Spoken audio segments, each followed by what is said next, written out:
하나님의 말씀은 미가서 1장 8절 9절 교독합니다. 이러므로 내가 애통하며 애곡하고 벌거벗은 몸으로 행하며 들깨같이 애곡하고 타조같이 애통하리니. 이는 그 상처는 고칠 수 없고 그것이 유다까지도 이르고 내 백성의 성문 곧 예루살렘에도 미쳤음이니라.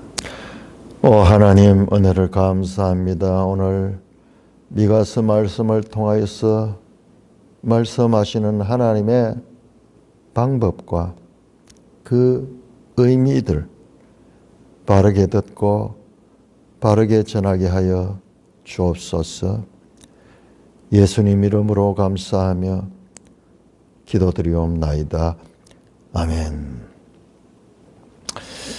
자, 미가서는 어제 말씀드렸듯이 이사야와 동시대의 선지자다. 그러면 언제? BC 700년대 초반, 700년대 740년에서 700년까지 한 40년 동안 요담, 아하스, 히스기야 유다 왕들 시대의 유다의 선지자입니다. 그러므로 우리가 어제 보니까는 사마리아에 관한 이 예언을 했는데, 사마리아가 다 황폐하게 될 것을 예언을 했는데, 그것은 시작이에요. 그것은 하나의 기준과 같은 것이고, 미가가 행한 예언은 유다를 향하여 한 것입니다. 유다 백성에게. 그러니까는 그 당시가, 미가가 활동한 당시가 사마리아가 멸망했던 BC 722년 그 북왕국이 멸망했던 그 시대를 거치면서, 먼저 어제 말씀에서는 그 사마리아가 다 무너지고 기초까지 드러나며 그들이 섬기던 우상들이 다 깨떨어지고 사마리아가 돌이 골짜기에 쏟아지는 것 같은 완전히 파멸되는 그런 장면을 6절, 7절에서 말씀했습니다. 어떤 이 사람들의 증언에 의하면 실제로 지금도 사마리아는 그렇게 됐대요. 그 도시가 있던 곳이 거기가 경작지가 되어 있는 거예요. 경작지가. 사람이 살지 않고 그러다 보니까는 현재 사마리아는 과거의 그 북왕국의 수도였는데, 그러나 황폐한 그와 같은 것이 된다. 그런데 이 사마리아를 먼저 말한 것은, 오늘 본문은 유다를 향한 예언을 하기 전에 먼저 사마리아를 예언했는 거예요. 오늘 그 말씀 미가서 1절에 보면은, 자, 사마리아와 예루살렘에 관한 묵시라 그랬거든요. 그러니까 사마리아에 관한 예언을 미가야가 그 사마리아가 망하기 전에 미리 그 하나님의 뜻을 묵시로 보았을 거예요. 그래서 사마리아가 장차 이렇게 될 것을, 멸망할 것을 예언했고, 자, 그 이야기를 듣고 이러므로 내가, 자 8절에 나는 미가 선지자입니다. 그 1인칭 지금 독백으로 향한 거예요. 이러므로 내가 애통하며 애곡하고 벌거벗은 몸으로 행하며 들깨같이 애곡했다. 자, 제가 말씀드렸죠. 여러분들, 우리가 미가서를 공부하면서 이사야까지 같이 연결해서 보면은 이사야도 이해가 되고 미가는 더 풍부하게 이해가 되는 거예요. 동시대의 선지자입니다. 하나님께서 동시대의 두 선지자를 통해서 말씀하셨습니다. 자, 이사야 20장 우리 한번 볼까요? 이사야 20장. 이런 걸 보면요, 하나님께서 선지자들을 어떻게 사용하셨는가, 동시대에 이 두 선지자를 통해서 말씀하셨는데 이사야 20장 2절에서 4절 보시면요. 그 하나님께서 이사야에게 어떻게 예언하게 하냐 그러면 말이 아니라 행동으로 어떻게 벗은 몸과 벗은 발로 다니며 말이 아니라 행위를 통해서 옷을 벗고 맨발로 어떻게 3절 보면 여호와께서 이르되 나의 종 이사야가 3년 동안 벗은 몸과 벗은 발로 다니며 애국과 구스에 대하여 징조와 예표가 되었다. 4절에 이와 같이 애굽의 포로와 구스에 사로잡힌 자가 아수르 왕에게 끌려갈 때에 젊은 자나 늙은 자나 다 벗은 몸과 벗은 발로 볼기까지 들으며 애굽의 수치를 보였다. 뭐냐? 장차 이스라엘 백성도 하나님 말씀에 순종하지 아니하면은 이와 같이 벗은 몸과 벗은 발로 포로로 잡혀갈 거다. 애굽과 구스가 아수르에 의해 가지고 그 포로로 잡혀갔듯이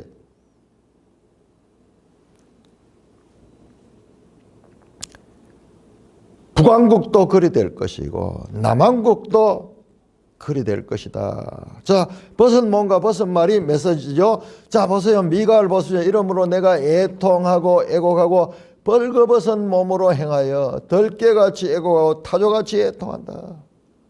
야,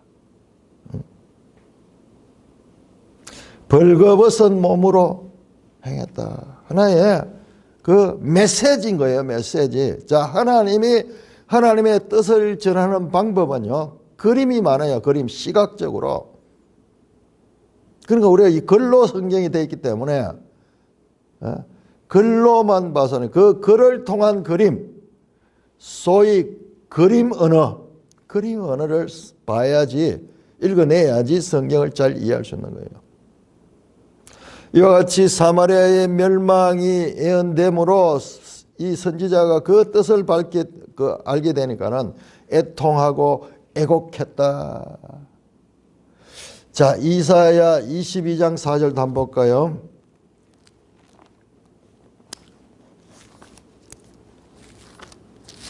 이사야 22장 4절.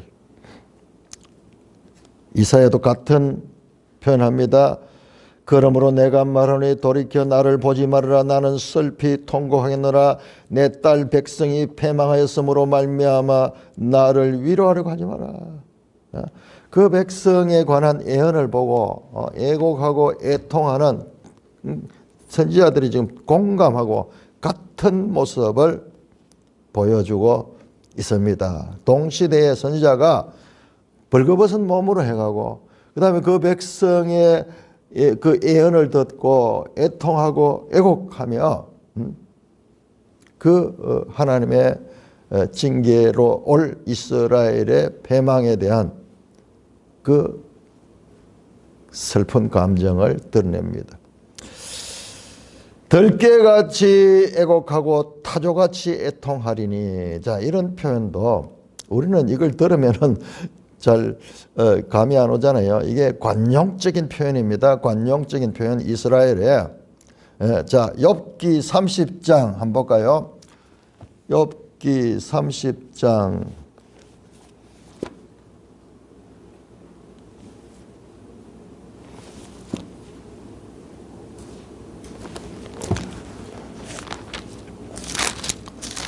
욥기 30장 29절 30장 29절. 나는 이리의 형제요 타조의 벗이구나. 이리, 여기 나오는 들깨 뭐 같은 종류죠. 타조, 같은 타조죠. 그러니까 이 타조가 이 성경에 여러 번 등장하는데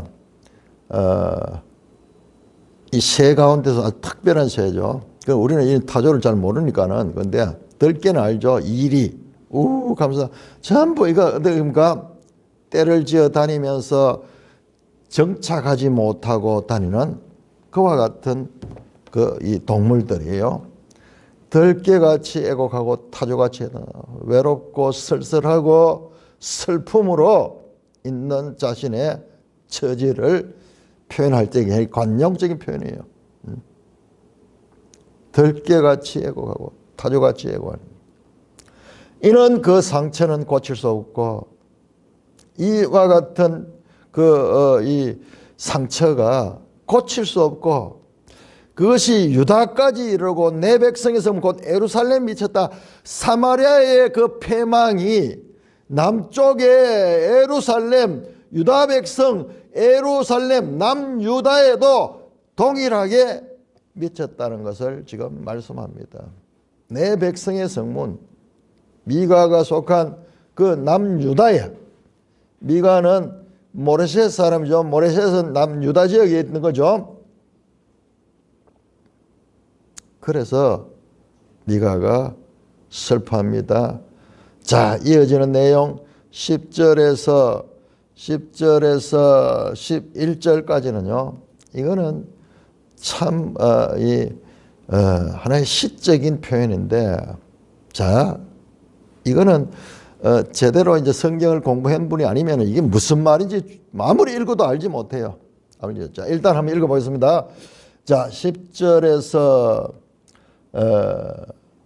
15절까지 10절에서 15절까지 한 10개나 11개의 도시가 나옵니다. 10절 가드에 알리지 말며 도무지 울지 말지어다. 베들레아브라의 티끌을 굴렀더라. 11절 너는 벗은 몸에 수치를 무릅쓰고 나갈지어다. 싸는 주민은 나오지 못하고 베데셀이 애곡하여 너희에게 의지할 곳이 없게 하리라. 마롯 주민이 근심 중에 복을 바라니 이는 재앙이 여호와께로 말미암아 예루살렘 성문에 임함이라. 라기스 주민아 너는 준마의 병거를 메울지어다. 라기스는 딸 시온의 죄의 근본이니 이는 이스라엘의 허물이 내게서 보였음이니라. 이러므로 너는 가드 모레셋에 작별하는 예물을 줄지어다. 악십의 집들이 이스라엘 왕들을 속이리라. 마레사 주민아 내가 장차 너를 소유할 자로 내게 이르게 하리니 이스라엘의 영광이 아둘람까지 이를 것이라. 네, 자, 제가 시알리 보니까는 지금 12개 도시 이름이 나왔어요. 12개 도시. 자, 우리 지도책을 한 펴 보겠습니다. 지도책 37쪽. 자, 이거 지도 없으면은, 지도 모르면은 이거 읽어도 무슨 말인지 전혀 감이 오지 않습니다. 우리가 하나님 말씀이 뜻없는 것이 어디 있겠어요? 그러니까 하나님 말씀은 우리가 한 절이라도 제대로 알기 위해서는 이런 지도가 필수적으로 필요합니다. 자, 지도 37쪽을 보시면은, 지도 37쪽을 보면은 지금 나왔던 이 지명들, 저 가드부터 해서 시작해가지고 저 아둘람까지 나왔던 그 지명들이, 여러분 37쪽은 이스라엘 지형이 나오죠. 지형이 나오는데 거기에 보시면은 사해에서 서쪽이죠. 사해 바로 옆에 산들이 쫙 있죠. 이 예루살렘도 이 산맥에 연결되어 있는 거예요. 그런데 그 산지에서 내려오면은 바로 거기 세펠라 가는 거예요. 세펠라. 서부 산지가 쫙 저 끝까지 저 위로까지 쭉 다 연결되어 있는 산지가. 그런데 그 산지에서 해변 쪽으로 내려가면 그 중간에 해변은 블레셋 땅이죠. 그 블레셋 땅과 이 유다 산지 중간에 세펠라 가는 게 세펠라. 세펠라가 뭐냐 하면 여기 평지에 여기에 여러 유다의 마을들이 많이 존재하는데 여기에 등장하는 12개의 땅들의 이름, 가드, 그 다음에 베들레아브, 사빌, 그 다음에 사난, 베데셀, 마롯, 라기스, 가드모레셋은 이 모레셋 사람, 이 미가의 고향이에요. 악십, 그 다음에 마레사, 아둘람, 전부 요 세펠라 지역에 있는 땅들이에요. 다 북왕국이 아니고 바로 남유다에 속한 대표적인 땅들입니다. 그럼 갑자기 왜 이 땅 이름이 나오고 가드에 알리지 마라 도무지 울지 말지어다. 내가 베달레아보에서 티끌을 굴렀도다 사빌 주민아. 무슨 말이에요? 전혀 우리는 이 배경과 이 표현 지금요 이게 이 구어체의 표현이거든요. 그냥 말을 막 하는 거를 그대로 적었는 거예요. 여러분 문어체와 구어체는 다릅니다. 선지서를 읽을 적에 우리가 어려움을 느끼는 이유가 시간과 공간과 문화의 차이도 많이 있고 그것도 우리가 배경을 모르면 이해할 수 없고 그 다음에 표현이 구어체로 되어 있는 거예요. 그냥 우리가 막 말을 하는 것을 썼는 거하고 그 다음에 글로 쓰기 위해서 쓰는 거하고는 완전히 다릅니다. 우리가 그냥 대화할 때 하는 말을 글로 써보면요.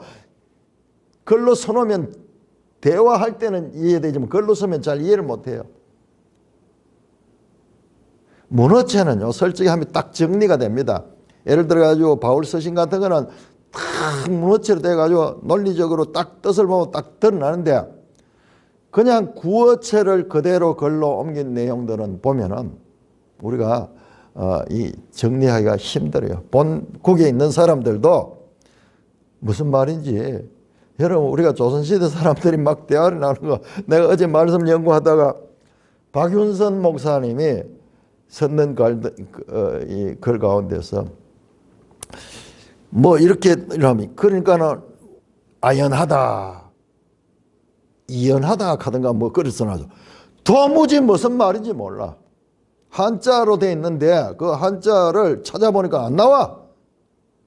불과 지금부터 한 4, 50년 전에 글로 썼는 건데도 지금 우리 세대는 나도 모르면 젊은 세대는 완전히 다른 나라 말이에요. 다른 말이에요. 이 언어가 그렇습니다. 그러니까는 우리가 이 선지서를 공부할 때는 선지서를 제대로 이게 이제 이해가 안 되는 게 아니라 수많은 우리 그 믿음의 선배들이 이 말씀을 연구하고 그렇게 했는 것들이 책 자료들이 쫙 있는 거예요. 그런 것들을 참고를 해야 돼요. 우리는 그냥 성경만 읽으면 된다 하는 말도 아주 이 순진한 이야기예요. 아무리 읽으면 이게 무슨 뜻인지 어떻게 알아요? 역사와 배경과 문화적인 이런 것들을 공부를 해야 돼요. 그러면은 성경이 이런 게 의미 없는 게 아니라 이해가 돼요. 그리고 하나님이 어떻게 자신의 뜻을 그 선지자를 통해서 표현하는지도 알 수가 있는 거예요. 자, 거기에 보면은 매일 성경 이 부분을 다시 주석을 달아놨죠. 미가는 정교한 언어 유희를 사용했다. 언어 유희.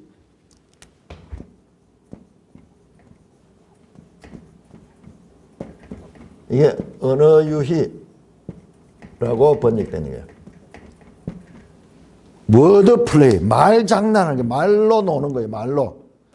말로 우리도 그런 것들이 많죠. 어릴 적에 보면은 그런 말로서 그렇게 하는 그런 것들, 뭐 빨간 것은 사과, 사과는 맛있다, 맛있는 건 기차, 뭐 이런 식으로 언어 유희를 많이 합니다. 그런데 그게 우리만 있는 것이 아니라 이 히브리인들도 마찬가지예요. 그래서 그것을 통해서 하나님의 뜻을 표현하는 거예요. 그러니까 우리가 성경이 어떤 책인가를 알아야 돼. 내가 요즘 와서 계속 얘기한 게 하나님이 어떤 방식으로 자신의 뜻을 표현했는가도 우리가 자꾸 익숙해지고 알아야 돼요. 그래야지 하나님 뜻을 제대로. 성경은 그냥 십계명 같이 뭐 하라 뭐 하지 마라 직설적인 그런 표현은 아주 소수예요. 그냥 이야기들이야. 그냥 이야기들. 그런 이야기들을 통해서 하나님이 자신의 메시지를 우리에게 전하는 거예요. 오늘 봤듯이 이 미가야 선지자가 옷을 벗은 걸 통해 가지고도 행위를 통해서 메시지를 전하는 거예요. 그림 언어를 하는 거예요. 그림으로 말하는 거예요. 시각적인 자료를 통해서 말씀하는 거예요. 그래서 이와 같은 표현들 성경에 이런 게 여러 군데 나와요. 여러 군데 나오는데 이거는 제대로 연구를 안 하면은 이것은 아무리 읽어도 이 본문은 무슨 뜻인지 몰라요. 자, 언어 유희를 사용 각 성읍의 운명을 행할 때 예를 들어 가드는 말하다는 히브리어. 가드라는 말은 말하다는 히브리어 나가드의 발음 비슷하고 우리 번역했기 때문에 이게 전혀 안 돼요. 나가드가 뭐냐? 알려라 하는 게 나가드예요. 나가드. 가드에 알리지 마라. 가드에 알리지 마라. 가드 앤 나가드 이렇게 되는 거예요. 그래서 이렇게 되면 기억이 탁 되죠. 우리 어릴 적에 언어 유희했던 것이 그게 지금도 기억되고 있잖아요. 빨간 것은 사과, 사과는 맛있다. 맛있는 것은 바나나, 바나나는 길다. 긴 것은 기차, 기차는 빠르다. 빠른 것은 비행기, 비행기는 높다. 높은 것은 끝에 가지고 갑자기 뭐 태극기가 나오고 백두산이 나오고 뭐 그렇게 하는 그건 기억이 되잖아요. 평생 안 잊어지잖아요. 그런 워드 프레이를 통해 가지고 하나님이 말씀을 전했던 겁니다. 자, 사나는 아차. 자, 여기 나오는데 그거보다도 이 나오는 것보다 제가 더 깊이 말씀드릴게요. 가드에는 나가드, 로라가드. 말하지 말라. 말하다 하는 이름의 뜻을 가진 곳에는 말하지 말라. 알리지 말라. 도무지 울지 말자. 내가 베들레아부라. 베들레아부라 하는 것은 베트 하는 건 집이죠. 베들레헴 갈 때도 요 같은 땅 아니에요. 베들레아부. 레아부 가는 게 베트 가는 것은 뭐 앞에 많이 붙은 벳 사넨 벳 아웬 벳 가는 거 맞죠? 그게 뒤에 나오는 벳 에셀도 나오고 벳은 집이라는 뜻이에요. 집. 벳엘 하나님의 집. 자, 벳 레아부거든요. 그런데 티끌이 뭐냐? 그럼 티끌이 아파르. 자, 굴렀더라 팔라스. 여기 단어가 비슷비슷한 거 발음이 르 발음이 나거든. 아파르, 레아브, 사파르 뭐 이런 식으로 언어가 같은 이 소리로 서로 연결이 되는 그와 같은 것입니다. 사빌 가는 것은 아름답다라는 뜻이에요. 사빌 유명한. 너는 벗은 몸으로 쓰자. 아름답게 장식된 게 아니라 반대로 이제 벗는 것이 되는 거예요. 사나는 나간다 하는 뜻인데 나오지 못한다. 자, 이게 히브리어 원어로 보면 입에 착착 붙겠죠. 이게 하나의 그 시적인 그런 거예요. 그다음에 에벤에셀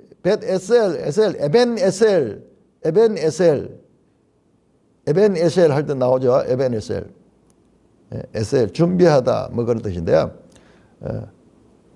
애곡하여 너에게 의지할 곳이 없다. 준비하다, 의지하다. 그게 없어지는 거예요.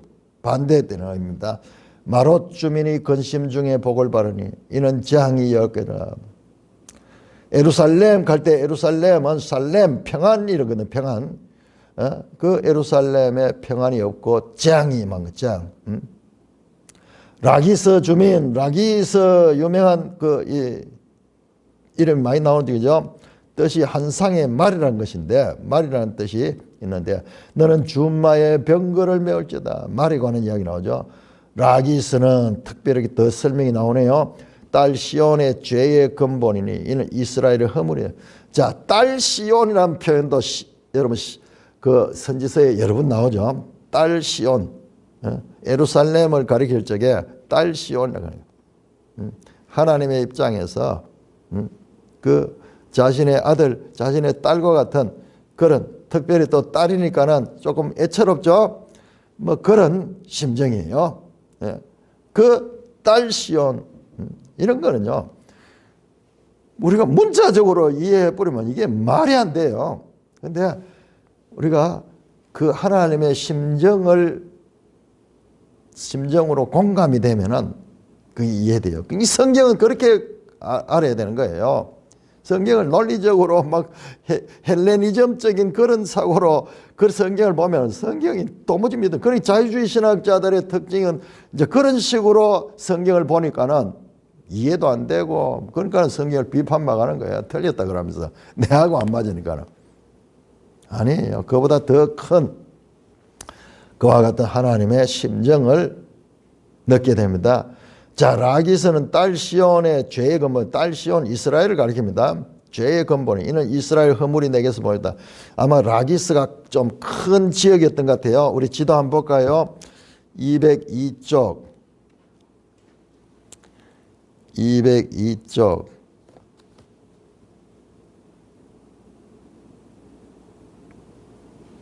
라기스 그거 나오죠. 가드 밑에 유다 지역에 보세요. 유다 지역에 거기 가드 밑에, 가드는 거의 블레셋 땅에 있는데 그 전부 보세요. 내가 아까 얘기했던 셰펠라 지역이죠. 가드, 라기스, 뭐 이쪽 유다 그 셰펠라 지역, 여기 나오는 지명들이 제가 이걸 다 찾았는데 다 여기에 속합니다.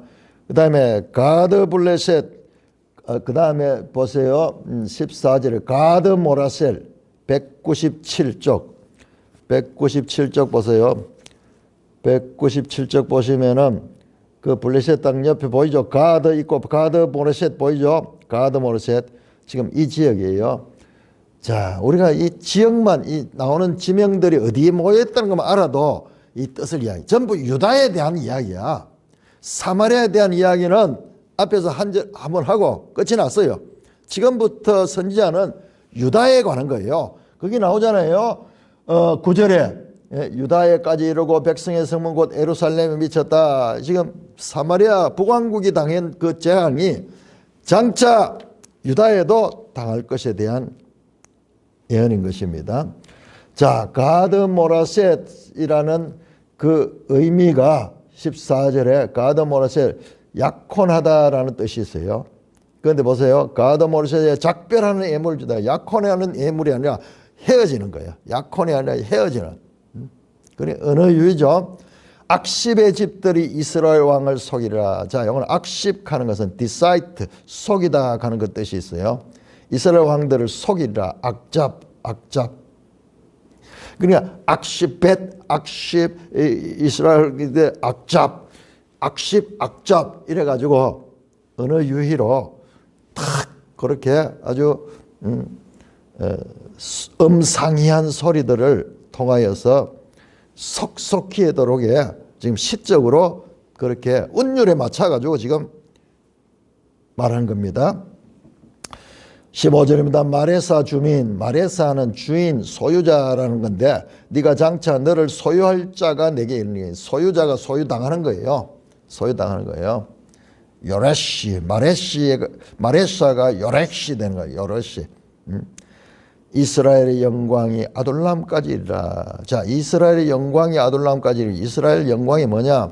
뒤에도 좀 미가서 이런 구어체 표현이기 때문에 우리가 이 참 문자적으로 보면 이게 무슨 말인지 잘 이해할. 자, 이거는 이스라엘의 좀 지도자들 있잖아요. 이스라엘의 이 귀족들, 그들이 어디 아둘람이 어디예요? 자, 우리 지도 159쪽을 한번 볼까요? 유명한 곳이죠. 지도 159쪽. 159쪽. 다윗 시대에 보세요. 다윗 시대에 자, 아둘람 역시 그 있죠. 블레셋 옆에 셰펠라 지역이죠. 셰펠라 지역의 아둘람 보이죠? 비교적 셰펠라 지역에서는 좀 북쪽에 있는 그 땅입니다. 다윗이 숨어 다니면서 아둘람에서 그 군사를 모으게 됐던 그 장소죠. 그 피난처, 이 다윗이 세운 이 나라가 이제 이스라엘 영광이 아둘람으로 이른다. 다윗의 피난처로 다시 복귀하는 거예요. 다시 나라가 세워지기 전에 다윗이 여기저기 피하듯이 숨어 다녔던 그 지역으로 이스라엘 영광의 지도자들까지 거기에 이르게 된다는 것입니다. 뭡니까? 이 12개 지역들은 전부 세펠라 지역, 유다 지역의 세펠라 지역에 있는 지역입니다. 그러므로 이것은 유다의 멸망에 대한 예언이에요. 장차 유다에 임할 재앙들을 미리 보여주는 시적인 표현입니다. 자, 16절입니다. 16절. 너는 내 기뻐하는 자식으로 인하여 네 머리털을 깎아 대머리같이 되게 하라. 내 머리가 크게 벗어지게 하기를 독수리 같게 할지어다. 이는 그들이 사로잡혀 너를 떠나서 뭐냐? 이와 같은 유다의 주민들이 포로로 잡혀가는 거야. 포로가 돼요. 마치 자식을 잃어버려 가지고 그 머리를 깎는 것은 하나의 그 슬픔의 표현이거든요. 지금도 그렇게 하죠. 삭발식 하죠. 뭔가 저항할 때 삭발식 하는데 그렇듯이 지금 그 슬픔의 외적인 표현입니다. 북왕국이 아수르에서 멸망당한 그와 같은 경험이 장차 남유다에도 이럴 것을 지금 선언하고 있습니다. 그 선언합니다. 독수리 같게 할지라 머리를 크게. 여기서 독수리는 뭐 힘 있는 그런 뜻이라고 보다 독수리, 대머리 독수리 하는 게 있어요. 그런 모양으로, 왜 머리털을 깎고 머리가 크게 벗어지게 하느냐? 이는 이유가 나오죠. 그들이 사로잡혀 낼 거예요. 자식들이 사로잡혀서 포로로 잡혀가는 거예요. 그보다 더 슬픈 게 어디 있겠어요? 남왕국에 장차 이르게 될 그 멸망의 시대를 미리 보고 이와 같이 애가가 나오는 겁니다.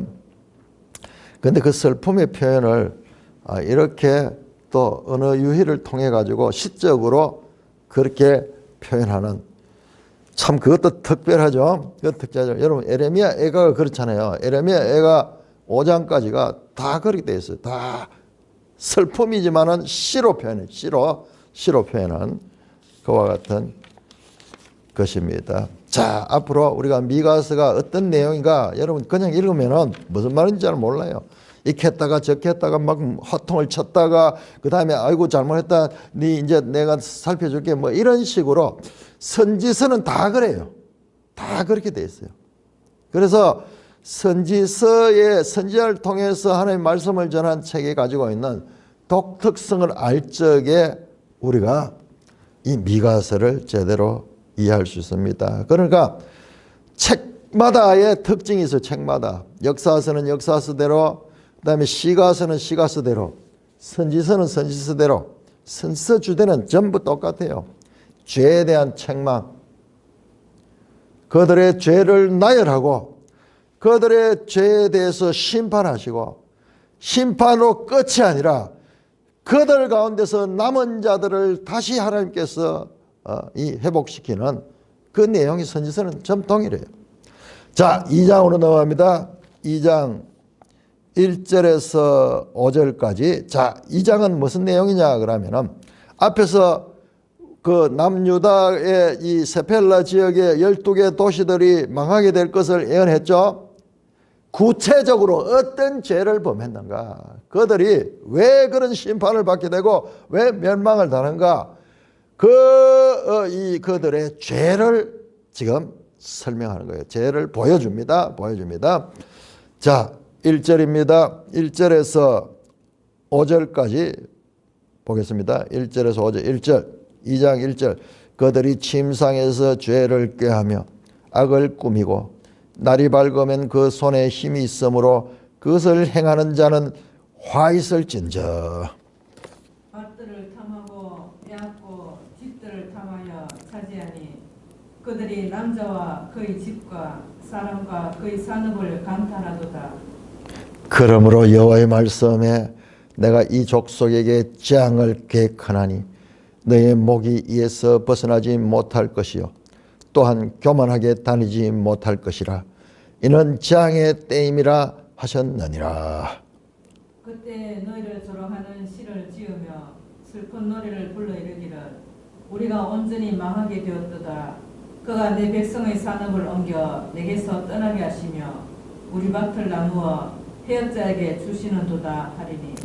그러므로 여호와의 회중에서 분깃에 줄을 댈 자가 너희 중에 하나도 없으리라. 자, 앞에서 심판의 결과를 말했다면 심판의 이유 탁 나오죠. 1절 그들이 침상에서 죄를 꾀하며 악을 꾸미고 날이 밝으면 그 손에 힘이 있으므로 그것을 한다. 자, 침상에서 죄를 탁 생각하고 그 다음에 악을 행할 것 뭔가 이게 뒤에 보면 나오는데요. 자기의 재산과 자기의 유익을 위해서 권력자들이 이 사람들이 지도자들이 늘 집에 가서 잠들지 못하고 내일은 무엇을 뺏을까? 어떻게 하면 내가 더 부자가 될까? 이런 것을 꾸미는. 그래서 날이 밝으면은 그 밤새 꾸몄던 그걸 실행하는 거예요. 그 손에 힘이 있으므로 권력자. 그래서 자기가 계획했던 그 악을 실행하는 거예요. 실행하는 그런 삶을 사는 거예요. 자, 이 권력자들의 지도자들에 관한 이야기가 계속 나오면 3장 1절 보세요. 3장 1절 야곱의 우두머리들과 이스라엘 족속의 통치자들 제일 먼저 나옵니다. 이들이에요. 그 다음 7장 3절 전부 이 내용이 7장 3절 그 지도자와 재판관은 뇌물을 구하며 권세자는 자기 욕심에 말하며 이들이에요. 자, 그들로 나오는 이들은 뒤에 연속이 되는데 권력자들이 자신의 권력과 자신의 어떤 그 특별한 지위를 이용해서 자기를 유익하게 하고 다른 사람을 피해 주는 거예요. 오늘날도 우리가 이런 일들 많죠. 권력자들이 어떤 국회의원들도 입법권을 가지고 있어가지고 이런 법을 만들면은 거기에 해당되는 기업들이 많은 유익을 보는 거예요. 그러니까는 그 기업들이 국회의원한테 와가지고 온갖 일 다 하고 다 뇌물을 바치고 그다음에 이 환대를 하면서 어제도 보니까는 나오는데 무슨 제주도 하룻밤에 백수십만 원 하는 그런 호텔 또 제공해주고 식사를 한 끼에 20만 원짜리 식사를 하고 전부 그런 거 아니에요. 전부 세상의 이야기가 전부 그런 거잖아요. 늘 부정부패하다 잡히고 드러난 죄인이 있고 그것조차도 이용하잖아요. 자기의 정적을 딱 죄를 못 알아놨다가 딱 했다가 적결정적 시기에 그걸 터뜨려 가지고 딴 사람을 무너뜨리고 하는 거짓을 하고 악이 악을 낳는 이 세상에 오늘날도 동일한 이와 같은 죄상입니다. 좋은 국가의 정보를 알고 있으면은 그 정보를 가지고 또 자기가 유익을 취하고 전에도 그런 이야기인데 LH 공사에 그 직원들이 도시개발권에 가는 거 자기들이 그 정보라고 자기들이 다 땅을 다 사놔서 이제 그런 일들이 그러니까 이 인간 사회에서는 고대부터 시작해서 지금까지도 그런 일들이 넘쳐나요.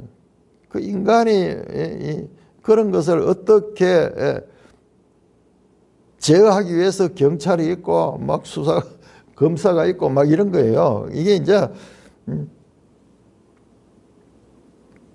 그들은 어떻게 합니까? 2절에 밭들을 탐하며 빼앗고 집들을 탐하여 차지한다. 남의 재산들을 아합 왕이 그 나봇의 포도원이 탐이 나가지고 잠을 못 자잖아요. 이런 심리. 이제 가진 사람들이 이제 자꾸 욕심을 피우다 보면 그 욕심이 채워지지 않으면 견디지 못하는 거예요.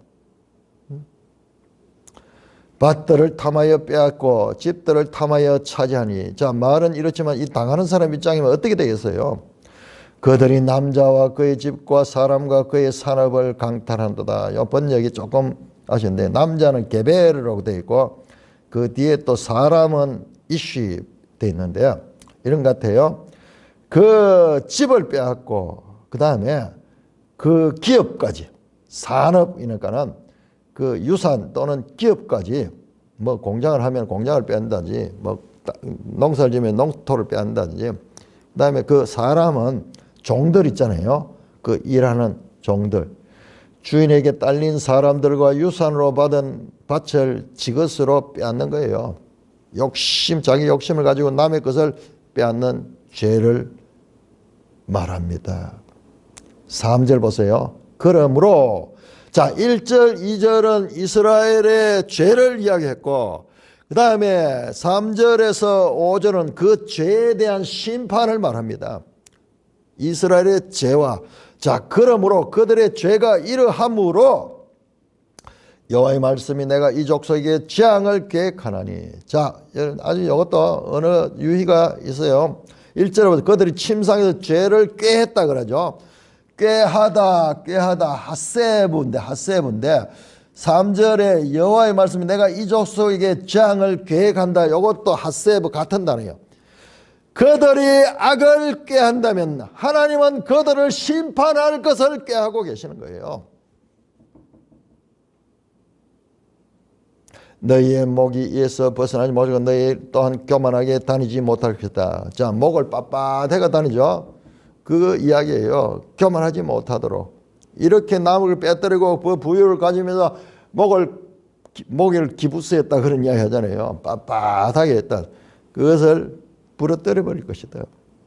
이는 재앙의 때임이라. 하나님 말씀하셨어요. 여호와 하나님께서 내가 이와 같은 족속에게 재앙을 계획한다. 그 결과 어떻게 됐냐? 4절에 재앙의 연속입니다. 그때 너희를 조롱하는 시를 지으며 슬픈 노래를 불러 이르기를 우리가 온전히 망해야 됐다. 이제 그것들이 이제 이래 당했을 적에 자기들이 이 조롱하는 시락하는 것은 이게 마샬 자문이 자문 슬픈 노래 애가죠. 자신들의 상황을 지금 노래는 내가 온전히 망하게 되었다. 그가 내 백성의 산업을 옮겨 내게서 떠나게 해서 우리의 밭을 나누어 패역자에게 주셨다. 그가 하나님이 자기가 빼앗던 거죠. 다 빼앗아가지고 부유했던 그것을 어떻게 하느냐? 빼앗아가지고 오히려 패역자들이 차지하도록 자신들이 가졌던 욕심을 가지고 남의 것을 빼앗던 것을 다시 패역자에게 빼앗기게 하는 거예요. 장차 올 바벨론에 의해 가지고 다 빼앗기게 될 것을 지금 말씀합니다. 그러므로 5절은 여호와의 회중에서 분깃에 줄을 댈 자가 너희 중에 하나도 없으리라. 자, 여호와의 회중 이게 과할 야훼입니다. 이게 콩그리게이션 이게 나중에 교회예요. 교회. 그 여호와의 회중에서 분깃에 줄을 댈 자. 분깃이라는 단어도 요즘 안 쓰잖아요. 그 개혁 개정하면서도 왜 이런 말을 쓰는 거예요? 분깃하면 알 사람 누가 있어요? 이게 뭐냐 그러면은 땅을 분배하는 거예요. 땅을 분배하는 거. 줄을 대가지고 줄을 쳐가지고 땅을 탁 해서 그 이스라엘 백성들이 가나안 땅에 땅 분배했잖아요. 그런데 이게 언제 희년이 되면은 땅을 그동안 50년 동안 살면서 뭐 땅을 빼앗기기도 하고 이랬던 거 이걸 다시 찾는 거예요. 다시 찾는 거예요. 희년의 땅을 분배하는 제도 가운데서 그들의 몫은 없을 것이다. 하나님의 백성 가운데서 그들의 위치가 없어진다는 간접적인 표현입니다. 땅을 나누고 제비 뽑아가지고 이렇게 땅을 분배할 때 이 악행했는 자들은 그 자신들의 몫이 없을 것이다. 없을 것이다. 말씀하고 있습니다. 자, 이어지는 내용들도 이스라엘의 죄악과 그 죄악에 대한 하나님의 심판 그 내용으로 이어지게 됩니다. 찬송가 139장입니다.